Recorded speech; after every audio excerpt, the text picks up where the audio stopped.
Welcome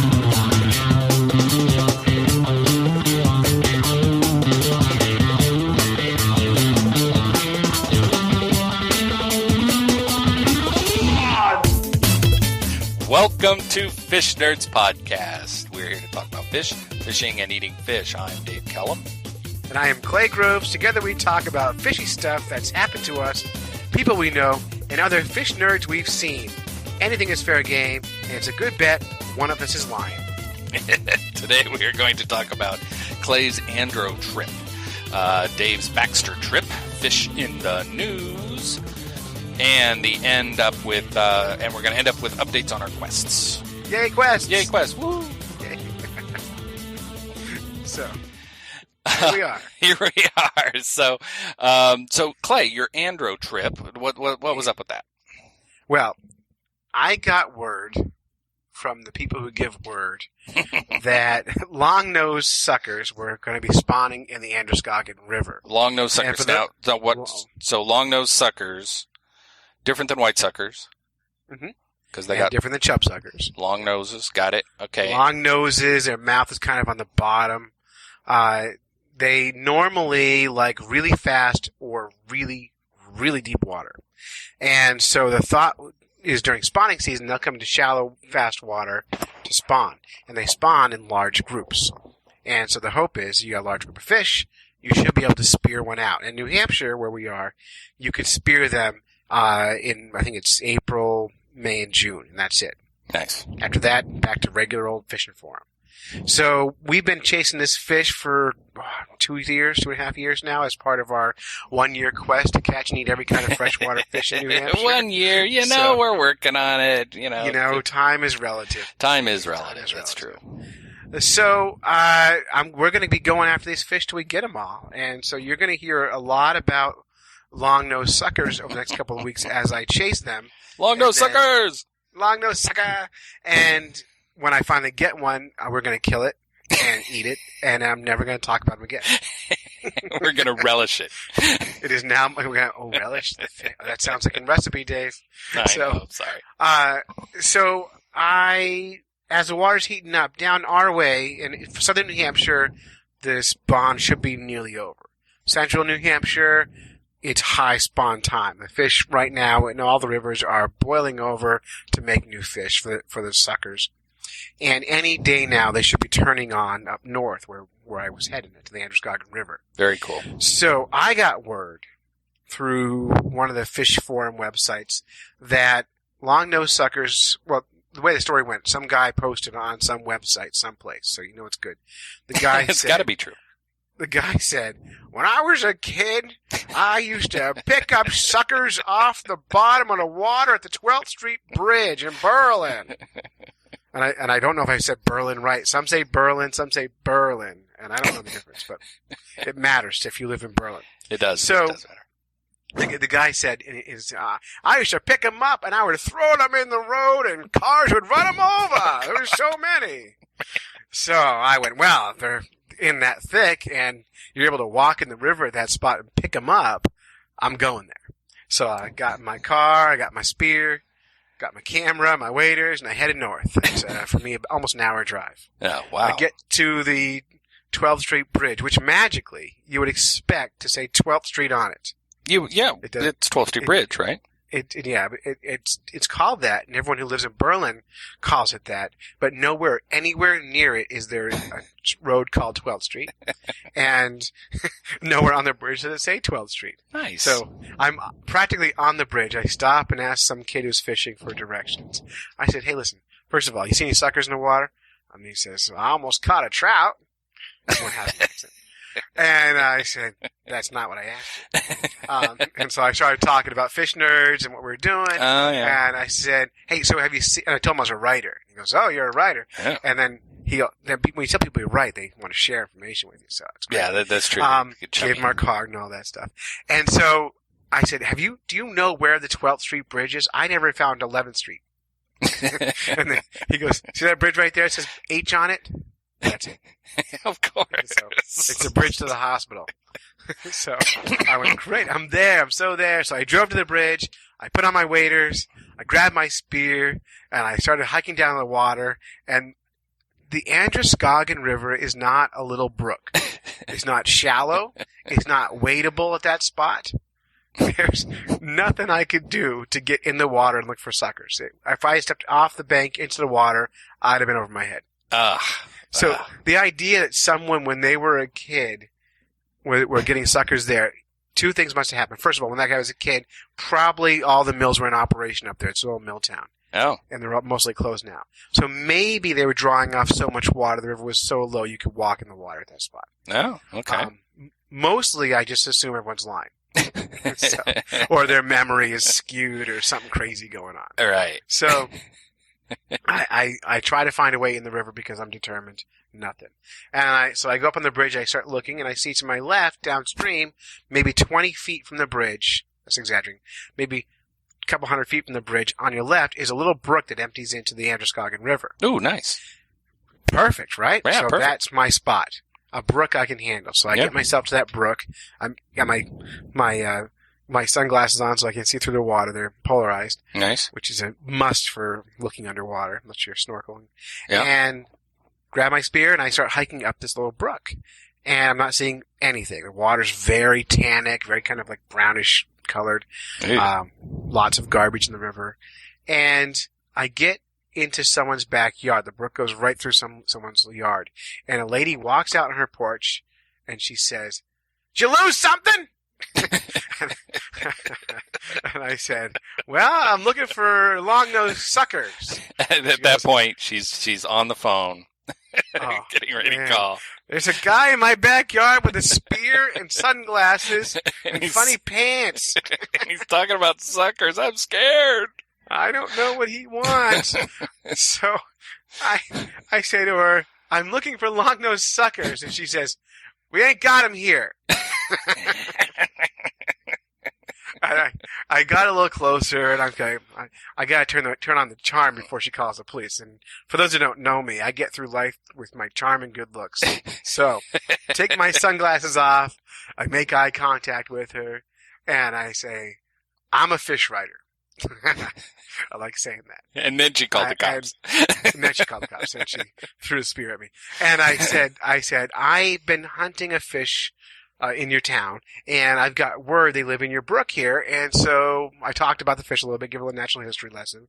She warmed up, of course, because Yep, you did the charm thing. I charmed her, yeah. And she said she's never seen anything like that in her brook. And if you live on a little brook like that and the fish are spawning there, you should notice. I mean, they should be tons of them. Yeah, that should be fairly obvious. And she said, "Honestly, fish don't really live in this brook." And I'm not even making this up. Just when she said that, a dead trout floated to my feet down the stream. And she was technically right. How do you argue with that? So I got out of there. I left. I drove upstream on the Andrew a little while further, found another river that Fish and Game has told us that fish lived in. I waded that river for a while. Probably spent 2 or 3 hours wading different brooks and rivers in that area. All the rivers and brooks, by the way, have Native American names. Got the Androscoggins one, the Ammonoosuc, and those are the two easy ones. Oh, there's the unpronounceable ones. There's a lot of unpronounceable ones, and I believe, and this is not to sound crass or anything, but if Native Americans had a written language, every river would be called Smith or Jones, or they'd have easy names. They would not be called the Ammonoosuc, or names that you can't spell. So, but long story short, or I guess like long story long, I've been talking a long time. I failed. You failed. That's a long way to fail. Failed by the way. Again. So we're getting used to failure. I'm going to try again this weekend. The same rivers again, and we'll see. We'll see how it goes. But I put the time and effort in, and if nothing else, I know where the fish aren't. So that's worth something, I suppose. Adventure. It's something. So man, yeah, it was terrible. But we'll get out there. The whole thing about the quest thing, these last fish are just really difficult. I can't believe how difficult these last fish have been. And, but it does give a sense of purpose, I must say. Because, well, it brings up my Baxter trip. So I went to Baxter Lake. Baxter Lake is, I'm not sure the history of it. It's got a dam, so it probably wasn't a lake forever. And there's some guy named Baxter built it. Baxter Dam. His wife's in the backyard. Baxter, what are you doing? Building a dam. Quiet, woman, I'm building a lake. I'm going to name a lake. Trying to keep busy. I don't want to come home. So the dam is there. They actually put the date on the dam. I think it was like built in 1920, fixed in 1940 or something. They put the fixed date on it. Oh, see, when people don't drink, you can get more done. You can get more done. That's right. So anyway, I'm at Baxter Lake, and it's well known for bass fishing stuff. And so I decided to go out because there I was trying to catch fish. So we have 8 left, I think. And I was out trying to get a banded killifish. Now, a banded killifish is basically bait to anybody else, right? So it's a small fish, looks like a minnow. It's about maybe 4 to 5 inches long, I hear tell. I think 5 inches would be real lucky. It would be a trophy monster. I think most you're going to see 2 to 3 inches, and they call them top minnows. Yeah. Top minnows. Because they're not on the bottom. Right. And actually, around the top, their eyes are designed to look up, and their mouth has a kind of sad look on it with that mouth bent to catch things on the surface. Yeah, which actually is, now that I think about it, is interesting. We were fishing opposites. You were fishing for suckers with a downward pointed mouth. I was fishing for a killifish with an upward pointed mouth. That's fascinating, isn't it? That's kind of. So anyway, so I decide, well, I'm going to be able to see these things if they're out there. And of course, Fish and Game did a report, and they wrote it all up, and they said, oh, we've caught a lot of bass and bluegill and killifish. So I'm like, oh, there's killifish here. So I went out there, and I decided to just take a video camera and on a big long pole, and I was going to just kind of walk around until I found him. And then when I found him, I was going to go back and get my fishing gear and then come back and catch him. So I'm cruising around the shallows. Man, there were fish everywhere. It was the early spring. Things are really popping. I was chasing a couple of pickerel down the shoreline. It was really cool. This is my favorite time of year to be on the water. Oh, it's just that kind of everything is everywhere. The weeds aren't there yet, so you can see all the fish. It was just crazy good, and I'll post the pictures on fishnerds.com in a post because it was awesome, and the video too. And then one of the cool things is as I'm following these pickerel, all of a sudden this like 4-pound bass shows up, and it just looked gigantic after looking at these small bluegill and things. Turned out there were a pair of them on a bed. It was great. I sat and watched them for a while, and then a guy came up and started fishing, and I assumed he caught them because you would have to be an idiot not to be able to catch fish on a bed. Right. Because they're so aggressive and they're just out there trying to eat stuff. So anyway, I maybe was the last people to film those fish before they met their end. But whatever. I suppose there's lots of fish. So I was walking around and then I saw these minnows that I couldn't identify. They looked like, maybe they were on the top. There was a bunch of them. So I was like, oh, this is great.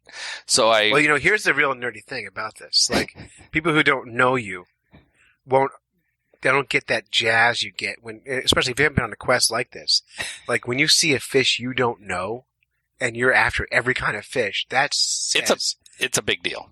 It's a big freaking deal. Like, that level of excitement. It's like, they've landed on the moon. It's that kind of, they've done it. They found the new fish. So really exciting. I don't want you to downplay the idea of a new fish because, wow. Yeah, it's a big deal. Big deal. And so I run back to the car and I have these small hooks and everything is set. Everything's looking good. And I go to get the really fine line that is needed to hook on the hook, and I don't have the line in the car. I tear apart the car, can't find the spool. It was terrible. You should have grabbed the elastic out of your underpants. I mean, I was even trying to like shave down 6-pound line down to a little thinner thing. It was really sad. So I ended up just sitting there and watching them. So I'm not convinced they were killifish. I'm not sure, like I said, I'm not sure what the heck they were. They maybe have been a shiner or a minnow or something. I really, really wish I even had I don't know, just a net or anything to see what they were. But I know where they live in Baxter, at least for a while, and I plan to go back and try to catch them again. So and you should try to get back there before the weeds grow in, and before they have all that cover to hide in. And they should be hungry right now. I would hope so. So anyway, that's my tale of disappointment and woe. Wow. Everyone who's listening right now is going, man, these guys suck. They can't catch anything. Wow, they have a podcast about not catching fish. How interesting is that? Wow. All right. Well, we lost our one listener. So we did lose our one listener. Sorry. But we actually know people who do catch fish. And one of the people that I know is River Jim. River Jim. River Jim is cool. He haunts the river in my hometown here in Exeter, New Hampshire. I only see River Jim in the spring. I think he's genetically connected to the river herring that swim up the river every year. He's always there. When I first met him like 8 years ago, he threatened me. He said, I with go, a wow. fish. Where's that Muppet who threw fish? Remember that guy? The Muppet? The Muppet who threw fish? Oh, yeah. Yeah, he threw fish. It was, this is basically River Jim. River Jim, he's the Muppet. And, so Jim said, yeah, it's a really nice place, isn't it? And I go, yeah. And he says, you better not tell anybody. And I was like, okay. And here we are podcasting. I know. We're podcasting. River Jim's going to come get you. Good thing no one's listening. Yeah, so if I don't come back next week, you know what happened.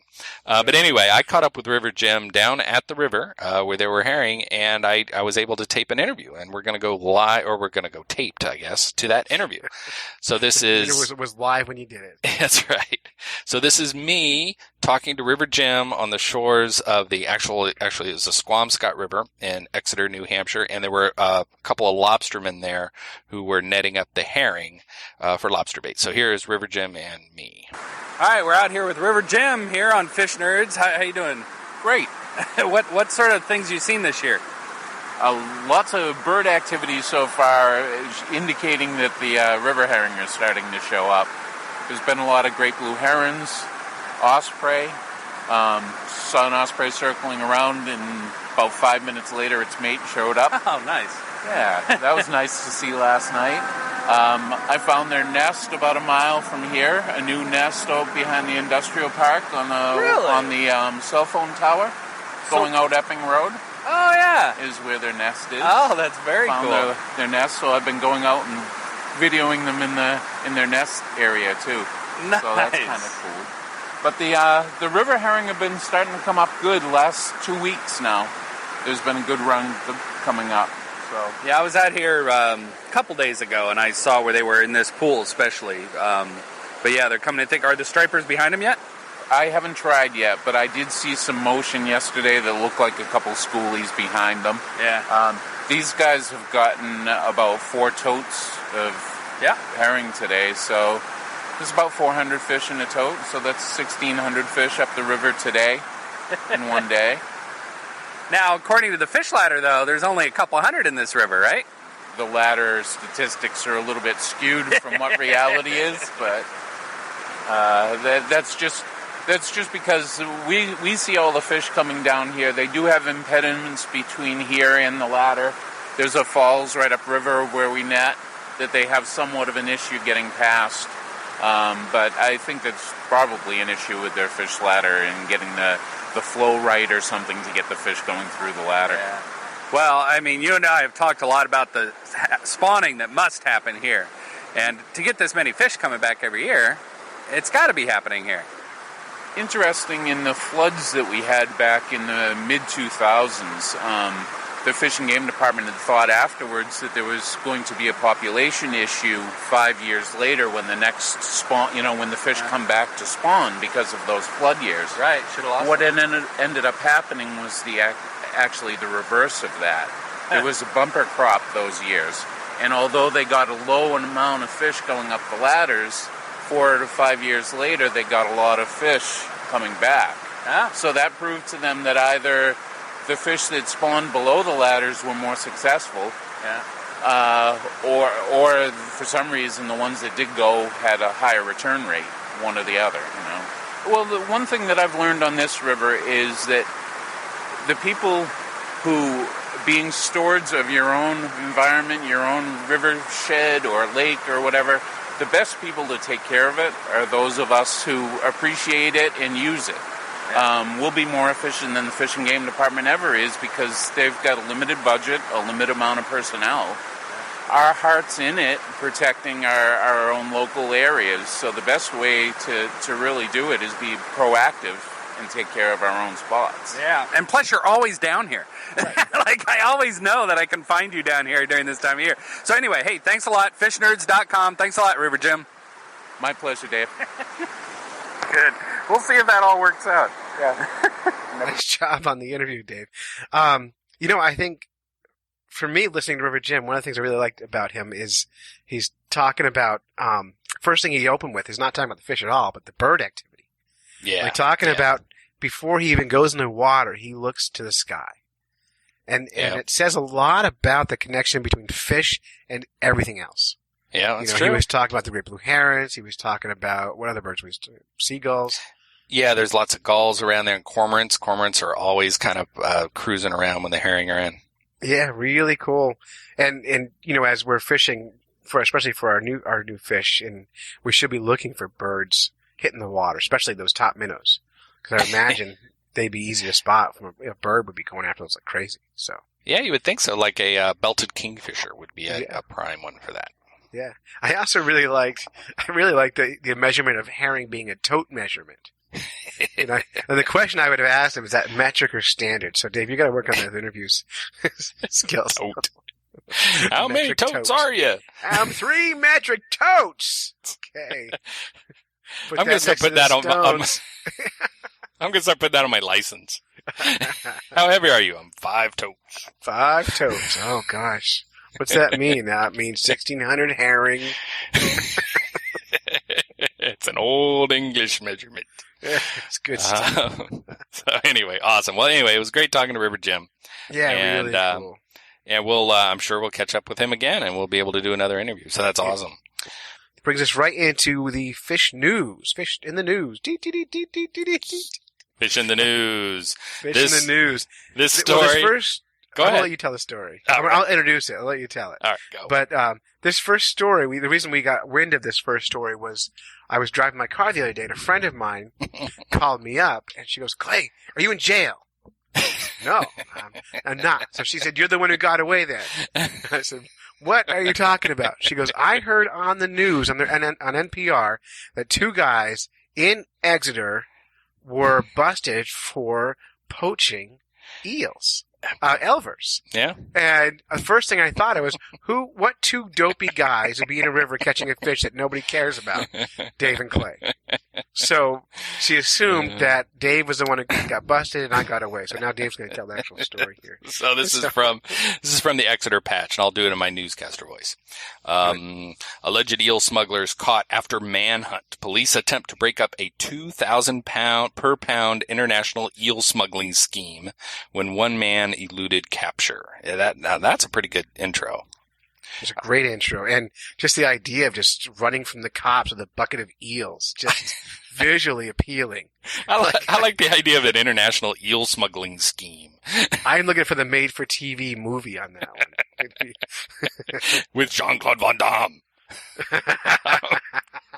Anyway, so the story goes, New Hampshire Fish and Game has identified 2 brothers arrested in Hampton Falls, nearby town, for illegally harvesting young eels in a New Hampshire coastal river.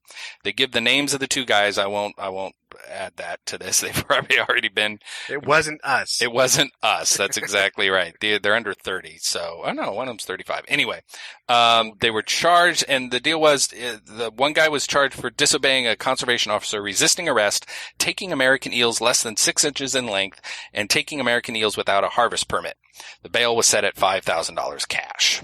So that was one of them. And that was the guy that I think ran away, because his brother was charged with disobeying a conservation officer, hindering apprehension, and providing false information to the officer. He probably said he was 2 totes or something like that. Right. And so that was a $2,500. So running away from a cop cost you $2,500. And the story goes, Fish and Game Enforcement received information at 5 a.m. on Friday that 2 individuals were dipping glass eels, also known as elvers, in the Hampton Falls River near Route 1 in Hampton's Falls. Fish and Game officer responded to the scene and found the men leaving the site in possession of the illegal glass eels. While being handcuffed, One of the guys resisted. He reportedly struck the officer, and then the guy was pepper sprayed. Then he fell into the Hampton Falls River and then fled into the nearby marsh. Wow. You think at that point, you got a guy who's pepper sprayed, he's got one handcuffed on, he's floating down the river, he's stuck in a marsh. You think he'd be pretty easy to get? Or do you think he's going to wait for him to hurt himself, and then once he's hurt, they'll just pick him up later? His brother actually also fled, this story says. So he also fled and was taken back into custody a short time later. A search commenced for the one guy involving conservation officers, state police, police from Seabrook, Hampton Falls, and Kensington. K-9 teams were dispatched, and Fish and Game and state police and a state police helicopter was issued. The state, Wow. I know this is for the international glass eel mafia. Wow. The state police tracking dog led searchers to the guy's location in a rented room in the Hampton Falls Inn. He was taken into custody at 9:15 a.m. Wow. Wow. That's great. So really good. that's really good. Can you imagine, some towns have crackheads and stuff, which I know we do too, but, what's a guy in for? Oh, he's eels, Elvers. Elvers, really? You want to talk about a guy in prison who has no friends. It's the eel smuggler, What are you in for? Murder. What are you in for? Robbed a bank. What are you in for? Elvers? Okay, Clyde. Yeah, Elvers. So apparently they're $2,000 a pound because they're shipping them over to Asia to grow them out in aquaculture to make sushi. So, how does that translate to totes? I don't know. We need a conversion chart. So we never know what that's going to mean. We do need a conversion chart. Yeah. So, Yeah. wow. So anyway, that is our fish in the news. Fish in the news. Good job. Well done, Dave Keller. Thank you very much. So we're going to, this podcast, the longest one we've ever done. It is, but I still want to do an update. There's still some more to talk about. Okay. Yes, that's true. We're going to go a little longer. There is more to talk about. Yes. And sorry. So what are you going to talk about? Well, I want to give a quick quest update on our dam quest. Yes. And for those who don't know, one of our other quests, besides catching and eating every kind of fish in New Hampshire, is there are thousands of active dams in New Hampshire, and we thought it would be a good idea to travel to each one of them, catch a fish or something off the dams, and fill our dam bellies while we're at it. So on my way back from my failed Amanuensis trip, I stopped at the headwaters of the Saco River at Wiley Pond. Nice. And beautiful old wooden dam there. Nice. Little man-made pond. And really, it was such a pretty day. I decided that's a good idea to go there, catch a little brook trout, and knock that dam off the list. Nice. Good idea. That's what I did. A damn good idea. Yeah. And so I went down the river, and I tied on one of my favorite trout lures is a little shiny spinner with a hook on it. Yeah. And a tiny piece of worm. I checked it in. 3 minutes later, boom. Little tiny brook trout. Oh, yeah. Good. Little tiny brook trout. Probably pushing 6 inches if I'm even close to accurate. Wow. And little guy. Wow, that's cool. Yeah. But it counts. It does count. Because we can eat it. That's right. And in New Hampshire, there's no size. It can be any size fish. I think it's 5 fish or 5 pounds of fish. Right. And that's 0.25 totes. Right, 0.2. Yes, exactly. So, I kept little fish, and I thought, well, it's not quite enough to fill my damn belly. And early spring right now is a great time to hunt fiddleheads. Oh, nice. And fiddleheads are a ostrich fern. And it's in New Hampshire, the only edible fern species we have. Yeah. Okay. And I happened to find a little patch of ostrich ferns. I chopped those guys off. By the way, if you're gonna go fern hunting, learn what the right ones are, because the wrong ones will kill you. Right. So wrong. and I hear there's an international fern scheme that you could maybe tap into as well. Maybe. You sell the wrong ferns to countries you don't like. Right. Exactly. So, we're exporting ferns this year. Weaponized ferns. Exactly. Well, the ferns you don't like are the cute fuzzy ones. Okay, don't eat fuzzy ferns. Yeah. You see a fuzzy white fern that looks nice and edible, don't eat it. Got it. You see one that looks like it's growing out of a wet paper bag. That's called an ostrich fern. That's the one you can eat. Now, here's the problem with these ostrich ferns. Yeah. There's a link between ostrich ferns and food-borne illnesses. Lots of people eat these, get sick. No way. Yeah, I think it's salmonella. Oh. And so the solution there is thoroughly cooking it. So don't pick them and eat them all raw. Oh. Which, by the way, I've done a ton of in my lifetime. And that explains a lot. Yeah, right. I'm not dead or sick, but the recommendation from most states are you boil them for 4 to 10 minutes, and then you can eat them. Wow, I did not know that. Yeah. That's good to know. So what I did was I ran home and I chopped the half the fish and gutted it. I boiled the fern, the fiddleheads for about 5 minutes. I drained them, dried them, heated up a cast iron skillet with butter and olive oil. I threw the little fish in there with the ferns, a little salt, pepper, garlic, turned it over a couple times, and boom, that's it. Boom. Super delicious. The ferns taste like asparagus, and the fish tastes like fish, so it's a win. It's a win. It's a win. And you can see the recipe and pictures on our website if you're trying to identify those ferns. It's at fishnerds.com. Fishnerds.com. And Fishnerd, I love Fishnerds.com because Fishnerds.com has a lot of cool things. Name That Tuna is a page devoted just to fish that we don't know what they are. And we invite the fish nerds in the world to log on and help us identify these things. It's surprisingly fun.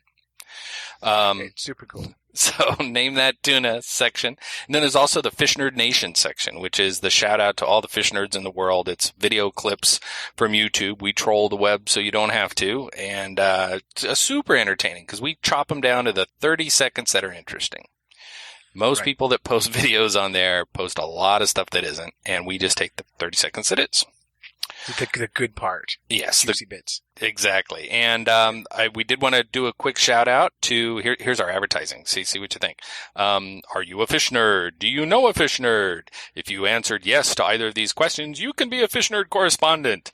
Email us at metalkgood@fishnerds.com.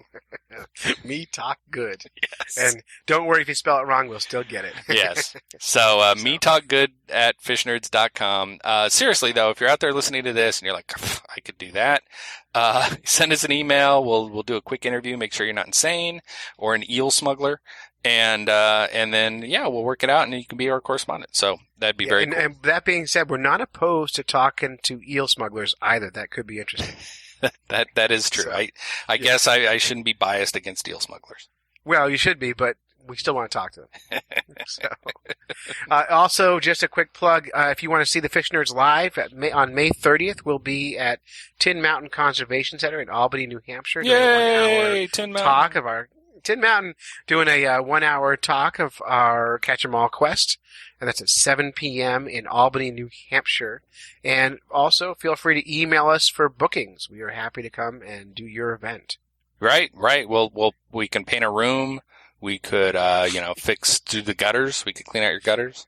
We're good at stuff. Good at stuff. Good at stuff. So, anyway, that wraps up this podcast. And I'm signing off. This is Dave Kell. Clay Gross, fishnerds.com.